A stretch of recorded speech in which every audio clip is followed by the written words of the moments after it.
అమ్మ. ఈ కథను రచించిన వారు సింహప్రసాద్ గారు. ఈ కథ ఆంధ్రభూమి సచిత్ర వారపత్రికలో మే 1986లో ప్రచురితమైంది. ఈ కథని రచయిత సింహప్రసాద్ గారు వారి మామ కీర్తిశేషులు చలంకూరి మహాలక్ష్మమ్మ స్మృతికి అంకితం చేశారు.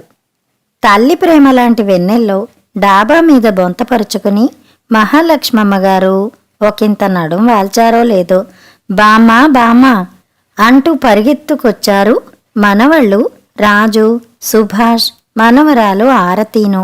ఏమర్రా అప్పుడే చదువులైపోయాయా?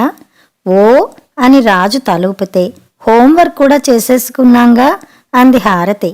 చదువుకోకుండా నీతో కబుర్లు చెబితే మా మమ్మీ ఊరుకుంటుందేమిటి అన్నాడు సుభాష్. నువ్వు నిజంగా గడుగ్గాయివేరా అందావిడ సుభాష్ బుగ్గగిల్లి. ముద్దొస్తున్న 10 ఏళ్లలోపు కొడుకు బిడ్డల్ని అభిమానంగానూ అపురూపంగానూ చూస్తూ మురిసిపోయిందావిడ. ఒక మంచి కథ చెప్పు బామ్మ గారాలు పోతూ అంది ఆరతి బామ్మ పక్కనే కూర్చుంటూ. రాజకుమారుడు కథ చెప్పు బామ్మ అని రాజు అన్నాడో లేదో తన పేరు రాజని పెద్ద గొప్ప అంటూ మూతి తిప్పింది ఆరతి. నీకే గొప్ప, నీకే గొప్ప. అవును నాకే గొప్ప. నా పేరు కింగ్, నీ పేరు ఆరతంట ఆరతి. ఏం బావుంది? చూడు బామ్మ ఏడుపు ముఖం పెట్టింది. ఊరుకొండర్రా, మీలో మీరలా పేర్లు పెట్టుకోవచ్చా? తప్పు కదూ ప్రేమగా కసిరింది మహాలక్ష్మమ్మ. రాజుల కథలు వద్దు, రాక్షసుల కథలు వద్దుగాని ఓ పాట పాడు బామ్మ సుభాష్ అన్నాడు గోముగా. నా పాటలు మీకు నచ్చుతాయేమిట్రా? మా కాలం వేరు, మా పాటలు వేరు అంది నవ్వుతూ. నచ్చుతాయి బామ్మ, పాడు పాడు బామ్మ అంతా ముక్తకంఠంతో కోరడంతో జో అచ్యుతానంద జోజో ముకుంద లాలి పరమానంద రామగోవింద పాట తీయగా పాడింది. చాలా బాగా పాడావు బామ్మ సుభాష్ మెచ్చుకున్నాడు. ముసిల్దాని పాట ఏం బావుంటుందిరా. ఇది వరకు మీ నాన్న చిన్నప్పుడు అంటే ఉయ్యాల తొట్టిలో వేసినప్పుడు ఈ పాట పాడితే అంతా ఎంతో బావుందని మెచ్చుకుని మళ్ళీ మళ్ళీ పాడించుకున్నారనుకో. ఆ రోజుల్లో ఏ ఇంట్లో పెళ్ళైనా పేరంటమైనా నేను పాడితే గాని ఊరుకునేవాళ్ళు కాదనుకోండి. ఆ రోజుల్ని గుర్తు చేసుకుంటూ ఉత్సాహంగా అంది మహాలక్ష్మమ్మ. అయితే బామ్మ నువ్వు రోజు మా నాన్నని జోలపాట పాడి నిద్రపుచ్చేదానివన్నమాట. మా మమ్మీకి అసలు పాటలే రావు బామ్మ. ఆరతి మాటలకు సరదాగా నవ్వేసిందావిడ. మరేమో బామ్మ చిన్నప్పుడు మా డాడీ మాలాగా బుద్ధిగా చదువుకునేవాడా, అల్లరి చేసేవాడా? కుతూహలంగా అడిగాడు రాజు. అప్పుడేమిటి ఇప్పుడేమిటి వజ్రపు తొనకేరా మీ నాన్న. ఇప్పుడు మీరు రిక్షాల మీద కార్ల మీద బడికెడుతున్నారు గాని ఆ రోజుల్లో ఇవన్నీ ఉండేవేమిటి? వానలో ఎండలో 4 మైళ్ళు నడిచి వీరవాసరం వెళ్ళి చదువుకునేవాడు బిడ్డ. చదువులోనూ సంధ్యలోనూ ఎంత చురుగ్గా ఉండేవాడని. వద్దన్నా నాకు వంటలో సాయము వచ్చేవాడు. మీ తాతకి పొలానికి అన్నం మూట పట్టుకెళ్లేవాడు. మళ్ళీ చీకటి పడేసరికి కోడుగుడి దీపం పెట్టుకుని గణగణ చదువుకునేవాడు. ఆ రోజుల్లో ఊళ్ళో వాళ్ళు ఏమనేవారో తెలుసా? ఆ మహాలక్ష్మమ్మ కొడుకుని చూసైనా బుద్ధి తెచ్చుకోండ్రా అని పిల్లల్ని మందలించేవాళ్ళు. అలా కష్టపడి చదువుకున్నాడు గనకే ఇవాళింత గొప్ప ఆఫీసర్ అయ్యాడు. అన్నట్టు మరిచేపోయానర్రా, అప్పట్లో ఒకేడు ఆటల్లోనూ అదేదో రాత పోటీల్లోనూ మీ నాన్నకి బహుమతులొచ్చాయిరా. సబ్బిళ్ల పెట్టి పెన్సిలు చిన్న బొమ్మ ఇచ్చారు గొప్పగా చెప్పింది. బామ్మ మాటలకి కిలకిలా నవ్వేశారు పిల్లలు. నవ్వుతారేమర్రా, నిజంగానే ఇచ్చారు. అవేం ప్రైజులు గాని సబ్బు పెట్టి ఆ పైన చెప్పలేకపోయింది ఆరతి నవ్వు ఉరికి రావడం వల్ల. చాలా గొప్ప ప్రైజులొచ్చాయి బామ్మ రాజు అన్నాడు. ఆవిడ ముఖం కందగడ్డ అయింది. ఆ రోజుల్లో అవే గొప్ప మరి. బామ్మ నొచ్చుకుందని గ్రహించిన సుభాషు మాట మారుస్తూ అన్నాడు. అది సరే గాని బామ్మ చిన్నప్పుడు మా డాడీని నువ్వెప్పుడూ కొట్టేదానివి కాదా? సరదాకి కొడదామన్నా చిన్న తప్పు కూడా చేసేవాడు కాదర్రా మీ నాన్న. వాణ్ణి చూసి మీ తాత ఎంత మురిసిపోయేవారో. అసలెప్పుడు ఒక్కసారి కొట్టలేదా గ్రాని నొక్కి అడిగాడు రాజు. ఆ వాళ్ళ ఏం జరిగిందంటే మీ తాత నీరు కట్టు అని కాబోలు పొలాన్నే ఉండిపోయారు. వండడానికి ఇంట్లో కూరేం లేదు. రోజు కూరగాయలో చేపలో అమ్మొచ్చేవి, ఆవాళ అవి రాలేదు. మీ తాత ఆకలి మీదొస్తారు. ఏం వండను అని ఇదవుతుంటే మీ నాన్న విన్నాడు కామోసు. మా పెదమామగారి దొడ్లోంచి చాటుగా ఇన్ని తోటకూర కాడలు పీకి పట్టుకొచ్చి ఇవి వండమ్మా అన్నాడు. ఎక్కడివిరా అంటే పెదతాతగారి దొడ్లోంచి ఎవరూ చూడకుండా గోడ నాటెళ్ళి తెచ్చానన్నాడు గొప్పగా. నాకు వెర్రి కోపం వచ్చేసిందర్రా.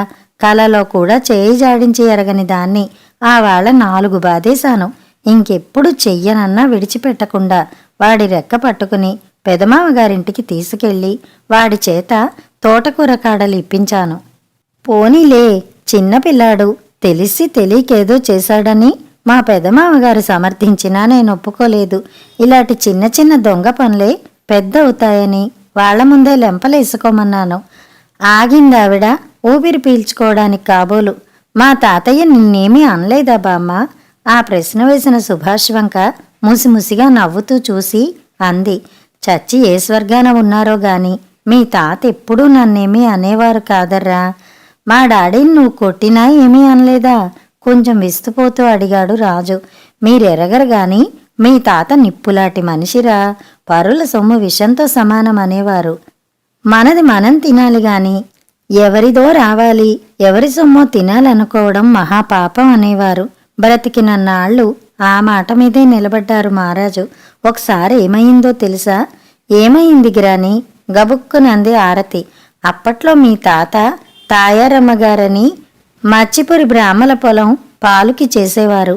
ఓసారి పంటలు సరిగ్గా పండలేదని కామోసు సర్కారోడు కౌలు ధాన్యం ఇవ్వక్కర్లేదన్నాడు. అప్పుడు చాలామంది ఎగ్గొట్టేరు కూడాను. కానీ మీ తాత ఊరుకోలేదు సుమా. వారికి ఇవ్వాల్సిన ధాన్యాన్ని బండి మీదేసుకుని వెళ్ళి ఇచ్చొచ్చారు. అప్పట్నుంచి ఆ బ్రాహ్మలకి మీ తాత అంటే ఎంతో గురి. మీ తాత ఉన్నన్నాళ్ళు వారి పొలాన్ని మరొకళ్ళకిస్తానన్న మాటే అనలేదంటే నమ్మండి. అలాగా అన్నట్టు తలలూపారు పిల్లలు.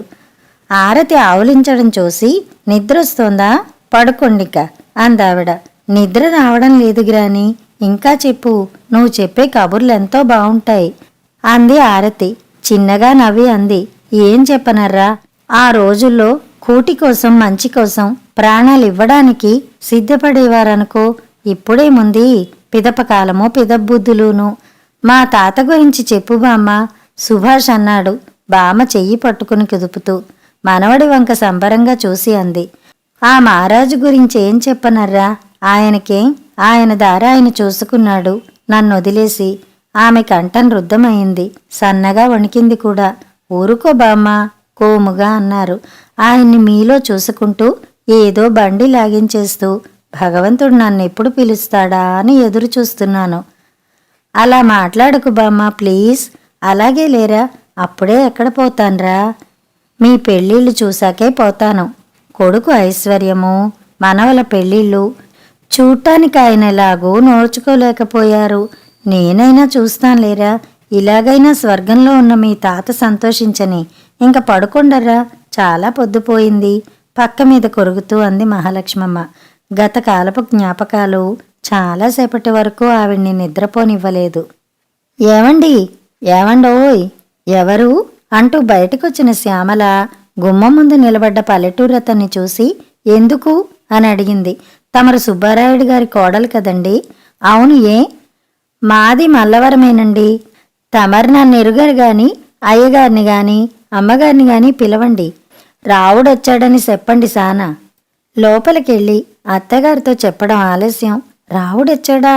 మన రావుడే అంటూ పొంగిపోతూ పరిగెత్తుకొచ్చింది మహాలక్ష్మమ్మ. ఒరే రావుడు, బాగున్నావుట్రా? పరాయివాళ్ళ అక్కడే నిలబడిపోయేవేంట్రా? లోపలికి రా. నీ పెళ్ళాం పిల్లలంతా బాగున్నారుట్రా? ఏం బాగులేండి, ఏదో ఇలాగున్నాం. మా గోలకేంగానండి. తమరికిక్కడంతా బాగుందా అండి? సానా మారిపోయారు. బాగానే ఉంది. కళ్ళల్లో పెట్టుకునే కొడుకు, కాలు కదపనివ్వని కోడలు, ప్రేమగా చూసుకునే మనవళ్ళు. నాకేం లోటు చెప్పు. ఇప్పుడే వస్తాను, కూర్చోరా అని లోపలికెళ్ళి పెద్ద గ్లాసుతో మజ్జిగ తెచ్చిచ్చింది. ఎందుకంటూనే పుచ్చుకుని తాగేశాడు. ఈ ఊరు ఎప్పుడొచ్చావు రావుడు? 4 రోజులు అయిందండి. మా ఇంటిదానికి క్యాన్సర్ అంటండి. అదొత్తేనో తీసుకొచ్చానండి. క్యాన్సర్ వచ్చిందా? ఇప్పుడెలా ఉందిరా? ఆందోళనగా అడిగారావిడ. ఏదో ఉందండి, రోజు కరెంటో ఏదో పెడతన్నారండి. 10-20 రోజులన్నా ఉండాలంటున్నారండి. ఉండాల్సొస్తే ఉండండ్రా, పూర్తిగా నయం అయ్యాకనే వెళ్ళండి. ఆయ్, ఇల్లు అబ్బాయి గారిదేనండి? అవునరా, నిరుడే కట్టాడు. ఆ పక్క భాగం అద్దెకిచ్చేశాడు. నెలకి 300 ఇస్తున్నారు. లోపల చూద్దుగాన్రా. ఎందుకులేండి, రారా. శ్యామల, వీడు రావుడని మీ మామగారు వ్యవసాయం చేసే రోజుల్లో మన కమతంలో పనిచేసేవాడు. మంచివాళ్లే పాపం. భార్యకి ఒంట్లో బాగాలేకపోతేనో ఇక్కడికి తీసుకొచ్చట. మా కోడల్ని ఎరుగుదూ కదట్రా. కోడలికి పరిచయం చేస్తూ అంది మహాలక్ష్మమ్మ. ఎప్పుడో పెళ్లిలో చూశానండి. మళ్ళీ మనూరు వస్తే కదా చూడటానికి. ఈ ఏడాది అమ్మవారి తీర్థానికి అంతా రావాలనుకుంటున్నాం. మరి ఆ పైన చల్లాలమ్మ దయ్య. రండమ్మగారు, అంతా సంతోషిస్తారు. వస్తాంలేరా. ఇవిగో ఈ కుర్చీలు, కూర్చునే పరుపులు, గాలిపంకాలు అన్నీ అబ్బాయి కొన్నవే. ఇలారా, ఈ బీరువాలు కూడా అబ్బాయే కొన్నాడు అంటూ వంటింట్లోకి తీసుకెళ్ళి అంది. దాన్ని గ్యాస్ స్టవ్ అంటారా? క్షణంలో కుంచెడు బియ్యం వార్చేయొచ్చనుకో. భోషణం పెట్టేలా ఉంది చూడు. అందులో బట్టలేస్తే చాలు, ఉతికి ఆరబెట్టేస్తుంది కాసేపట్లో. అలాగా అండి, చిత్రంగానే ఉందండి. ఇదేంటో తెలుసా? పిండి రుబ్బే మిషన్ రా. చిటికెలో మెత్తగా రుబ్బేస్తుందనుకో. అబ్బా అబ్బా, ఎన్ని చిత్రాలో. అంతే మరి, పని మనుషులున్నా వాళ్ళు పేరుకి పని మనుషులు తప్ప వాళ్ళేం శ్రమపడక్కర్లేదనుకో. అన్ని పనులు మిషన్లే చేసేస్తాయి. రారా, అలా కూర్చో అంటూ ఆవిడ హాల్లోని కుర్చీలో కూర్చుంది. రావుడు ఆమె కొంచెం దూరంలో నేల మీద చితికిలబడ్డాడు. అబ్బాయి పిల్లలు లేనప్పుడు వచ్చావు. రేపో ఎల్లుండో మళ్ళీ రారా. నీ పెళ్ళాన్ని కూడా తీసుకురా, చూస్తుంది. అలాగేనండి. అబ్బాయి గారి ఇల్లు చూస్తా ఉంటే కన్నుల పండుగగా ఉందండి. తమరు మా అయ్యగారు చేసిన దానాలు, పూజలు, పున్నాలు అబ్బాయి గారిని ఇంత గొప్పోణ్ణి చేసిందండి. నీ అభిమానం గాని మాదేముందిరా. అంతా అబ్బాయి మంచితనము, కోడలి అదృష్టమును. అలాగనకండి మరి. సరేలేగాని కాళ్ళు కడుక్కో. ఇప్పుడు అలాంటి ఏం పెట్టమాకండి. ఇంకోసారి వస్తాను గదండి. మా ఇంటికొచ్చి చెయ్యి కడుక్కోకుండా వెళ్తావా? ఎలా వెళ్తావో వెళ్ళరా. తమరలాగంటే ఏమన్నండి. ఏమీ అనొద్దు గాని కాళ్ళు కడుక్కో. కడుక్కోక తప్పింది కాదు. ఊరి విషయాలు కనుక్కుంటూ దగ్గరుండి కొసరి కొసరి వడ్డించింది మహాలక్ష్మమ్మ. తృప్తిగా భోంచేసి త్రేంచాడు రావుడు. కాలం ఇది వరకట్లా లేదండమ్మగారు. రెక్కలు ముక్కలు చేసుకుని పండించడమే గానిండి గింజలకి రేటు ఉండడం లేదండి. కొనాల్సిన ఎరువుల ధరలు మాత్రం అంతూ పొంతూ లేకుండా పెరిగిపోతున్నాయండి. ఇంక చిన్న పనైనా సిటికి పనైనా అంతా సొమ్ములతో ఉందండి. సొమ్ములు ఇవ్వకపోతే కాలవ నిండా నీళ్లున్నా కాలవ పక్క చేలోకి నీళ్లు రావండి. ఈ ఏడు లేని దాళ్వా తెచ్చుకోవడానికి గవర్నమెంట్ ఓడికి కట్టింది కాక ఎకరాకి 40 రూపాయల చొప్పున మామూళ్ళు ఇచ్చామండి. మీ ఉసురు మా ఉసురు పోసుకుని వాళ్లేం బాగుపడతారులేరా. ఎప్పుడూ అంతకంతా కొట్టక మానదు. మరి నేను వెళ్ళొత్తానండి. వచ్చెళ్ళానని అబ్బాయి గారితో చెప్పండి. చెబుతాను గాని రేపో ఎల్లుండో ఏ సాయంత్రం అప్పుడో పొద్దునప్పుడో రారా. తృణమో పణమో ఇస్తాడబ్బాయి. ఈ మహాపట్నంలో ఎంత డబ్బున్నా చాలదు. ఇక నీలాంటి వాళ్ల సంగతి చెప్పాలా? వత్తానమ్మగారు. చెమ్మగిల్లన కళ్లతో చేతులు జోడించాడు రావుడు. వెళ్ళిరారా. రేపో ఎల్లుండో తప్పకుండా రానే. ఆయ్. వెళ్తున్న రావుడి వంక పుత్ర వాత్సల్యంతో చూస్తుండిపోయింది మహాలక్ష్మమ్మ చాలాసేపు. నర్సయ్య, అప్పుడే క్యారేజ్ తెచ్చేసావేంటి? అయ్యగారు భోంచేయలేదా? అరగంట క్రితం తను పంపిన క్యారేజ్తో వచ్చిన ప్యూర్ని అడిగింది శ్యామల. తినలేదండి. ఏరా, ఏమైనా డిన్నర్ ఉందా? అప్పే బుర్రగొక్కుని ఇబ్బందిగా చూశాడు. మరెందుకు తినలేదురా? ఫోన్ చేస్తానుండు. అయ్యగారు లేరండి. ఎక్కడికెళ్లారు? పోలీసులు కూడా వెళ్ళారండి. ఎక్కడికి? మరండి, అయ్యగారు లంచం తీసుకుంటుంటే పట్టుకుని తీసుకెళ్లారండి. ఏమిట్రా నువ్వు చెప్పేది నిజమేనా? కాళ్ల కింద భూమి కంపిస్తుంటే అడిగింది. అవునండి, అయ్యగారు రావడిని చూసి కుళ్ళిపోతున్న ఆఫీసు వాళ్లే పట్టించారంటున్నారండి. వాళ్లకేం పోయే కాలంరా. దొరికిన కాడికి వాళ్ళు మాత్రం మింగడం లేదు. వాళ్ళేదో మడిగట్టు కూర్చున్నట్టు వెన్నుపోటు పొడుస్తారా? వాళ్ల పీనుగుల కాటికెళ్ళా. ఇప్పుడెలారా?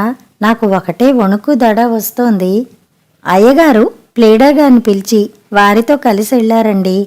ఇంకొంచెం సేపట్లో వచ్చేస్తారండి. సర్లే ఎవరితోనూ అనకే అని చెప్పి ఎలాగోలా ఈ గండం గడిస్తే ఇక జాగ్రత్తగా ఉండాలి అనుకుంటూ కళ్ళు తుడుచుకుంటూ తన గదిలోకి వెళ్ళిపోయి పడుకుంది శ్యామల. కొంచెంగా వారి సంభాషణ విన్న మహాలక్ష్మమ్మకంతా అయోమయంగా అనిపించింది. కోడలు ఎందుకలా ఆందోళన పడుతోందో అర్థం కాలేదు బొత్తిగా. ఆమె తల్లి మనసు ఏదో కీడుని శంకిస్తుంటే వెళ్తున్న ప్యూన్ ఆపి ఏం జరిగిందిరా అని అడిగింది.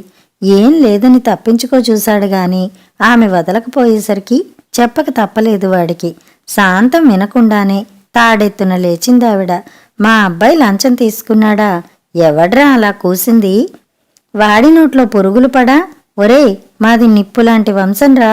ఇతరుల సొమ్ము కాసిపడి నానగడ్డి మేయడం మా వంశంలోనే లేదురా. ఏమిటనుకున్నావో?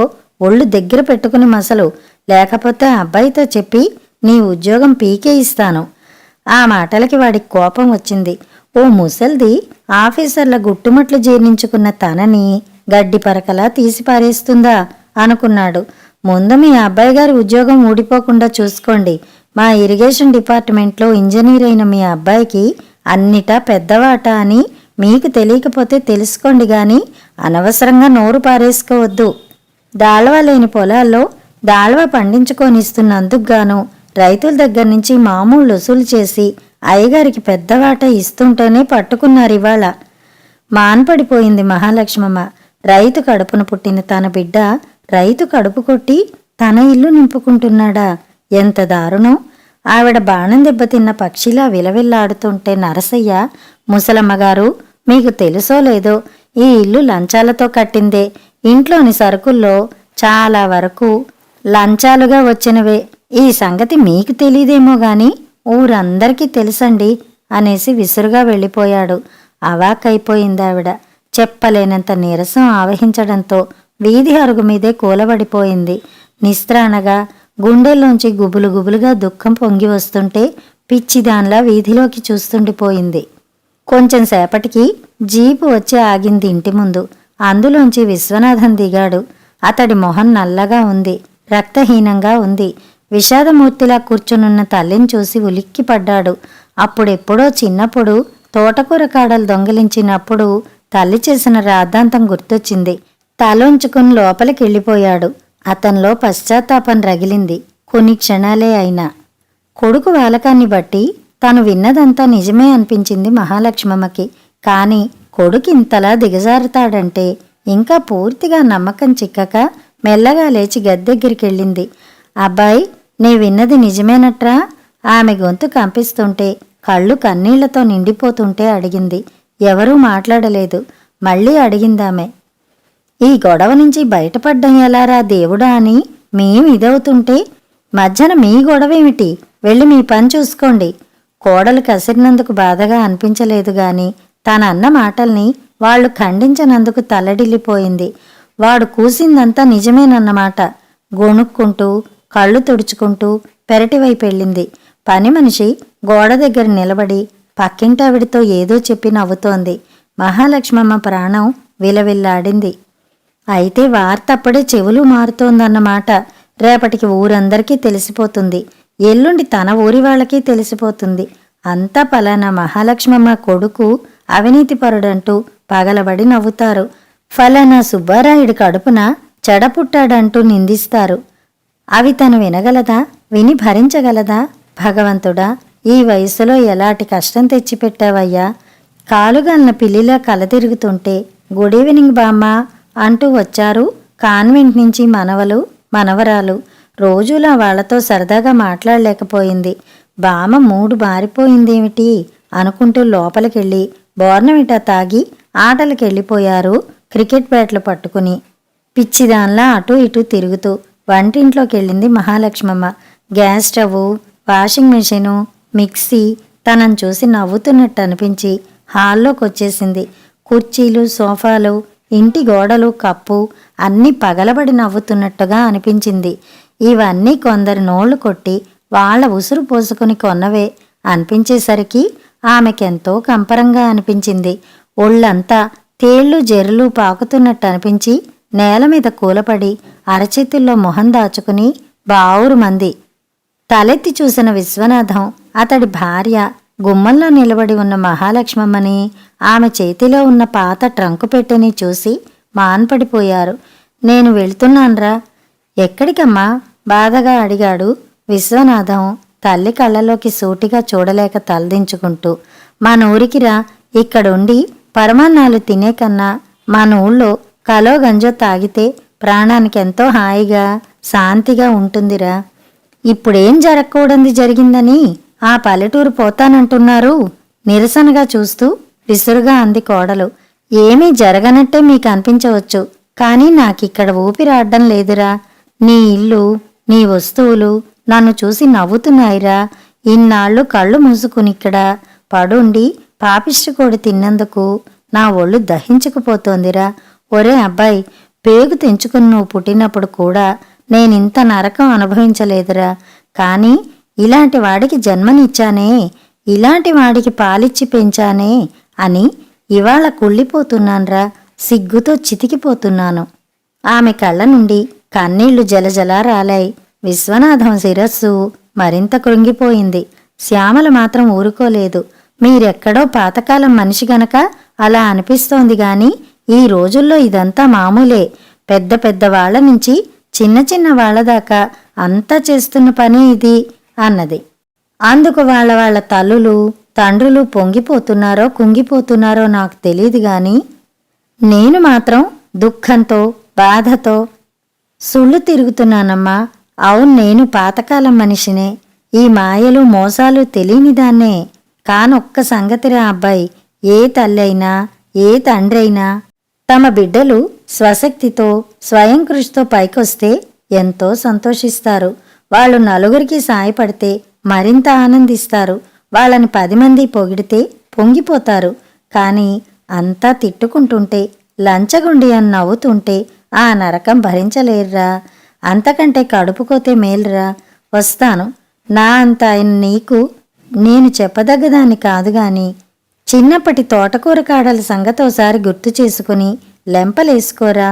అప్పుడు నిన్ను చూసి నేను, స్వర్గాన ఉన్న మీ నాన్న సంతోషిస్తాం.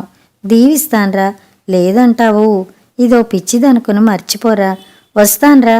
పైట చెంగుతో కళ్ళొత్తుకుంటూ ట్రంకు పెట్టె పట్టుకుని మెల్లగా నడిచిపోతున్న మహాలక్ష్మమ్మ వంక గుడ్లు అప్పగించి చూస్తుండిపోయారు ఆమె కొడుకు కోడలు. కథ సమాప్తం.